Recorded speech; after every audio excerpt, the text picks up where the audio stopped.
What important changes are happening in Canada in 2023 and how will they affect you? Please like this video, subscribe to the channel, and let's begin. Hi from Canada, I'm Ivana Pavlenka, a regulated Canadian immigration consultant. Today I want to tell you what you can expect in 2023 if you live in or want to move to Canada. I'm going to talk about changes in immigration, jobs, taxes, prices, and so on. Let's start with government assistance.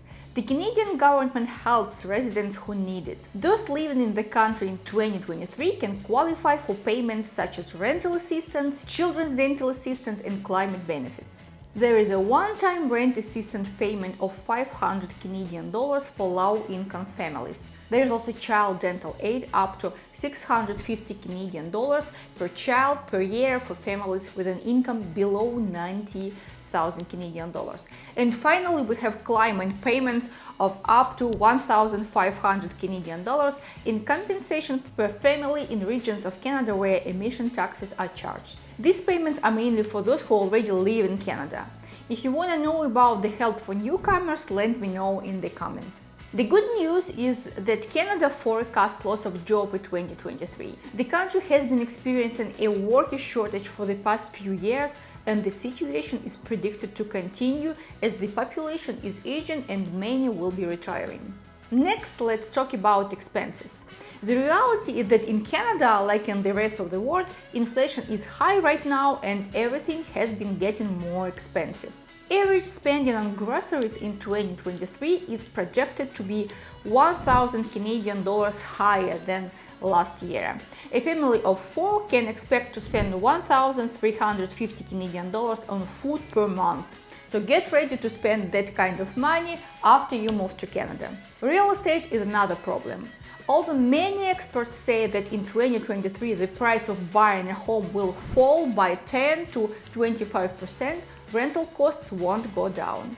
There is already a huge demand for rentals in Canada and it's just going to get higher with increased immigration. Right now, the average rental housing price across Canada is around 2,000 Canadian dollars. Some of you might be thinking right now that instead of renting, you'll just buy an apartment or house, especially since mortgage interest rates are quite low in Canada. However, as of January 1st, foreigners are not allowed to immediately buy rental estate in Canada. Foreign workers and students must work in Canada for a couple of years and pay taxes before they can buy property. Let's move on to taxes. In 2023, the government will slightly adjust the income tax rules for the benefits of taxpayers. The system in Canada is that the higher your income, the higher your taxes. In 2022, wages up to 50,000 Canadian dollars a year were subject to a minimum tax of 15%. This year, the threshold has been increased to 53,000 Canadian dollars. If you make between 53 and 107,000 Canadian dollars a year, you will pay 20.5% in 2023. That's only the federal tax. There are also provincial taxes, but each region has different rules. Again, let me know in the comments if you'd like me to make a video about this. In addition to taxes, workers in 2023 will have to pay more contributions to the Canadian pension plan. The exact amount depends on your earnings and the province in which you live. This year, the maximum contribution required from employed workers will be about 3,800 Canadian dollars. The most interesting topic for those of you who haven't moved to Canada yet is immigration. In 2023, Canada will aim to welcome 465,000 newcomers.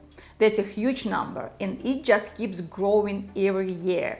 If you want to know how many immigrants will be welcomed under federal immigration programs, provincial programs, family sponsorship, and so on, check out my video on the topic. I've put the link in the top left corner here and also in the video description below.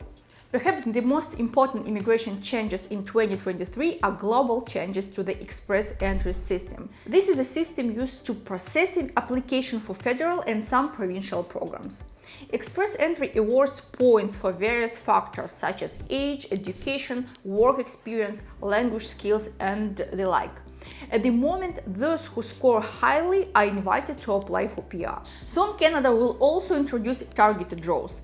They will no longer invite only the youngest and the smartest, but also possible special categories such as candidates who have work experience in a particular occupation or people who know both English and French.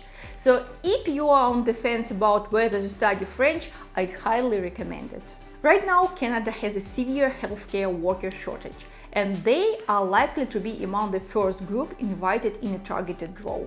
But there is one problem. Most healthcare occupations require a Canadian license, and often it's impossible to get this unless you are trained in Canada. Some Canadian regions like British Columbia and Ontario are working to allow doctors and nurses with foreign degrees to get licenses and jobs more easily. In a recent interview, Canada's Minister of Immigration said that medical workers will be invited to those provinces that simplify employment for them.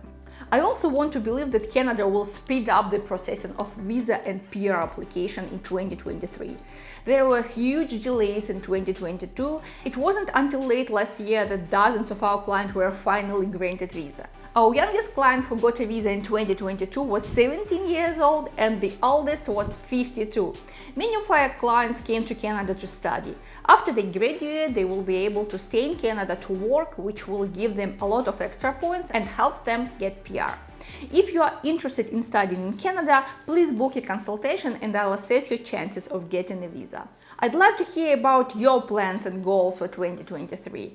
Are you interested in moving to Canada in 2023, or did you maybe manage to do it in 2022? Please let me know in the comments, and don't forget to like this video, subscribe to the channel and click on the bell icon to be notified about any new videos.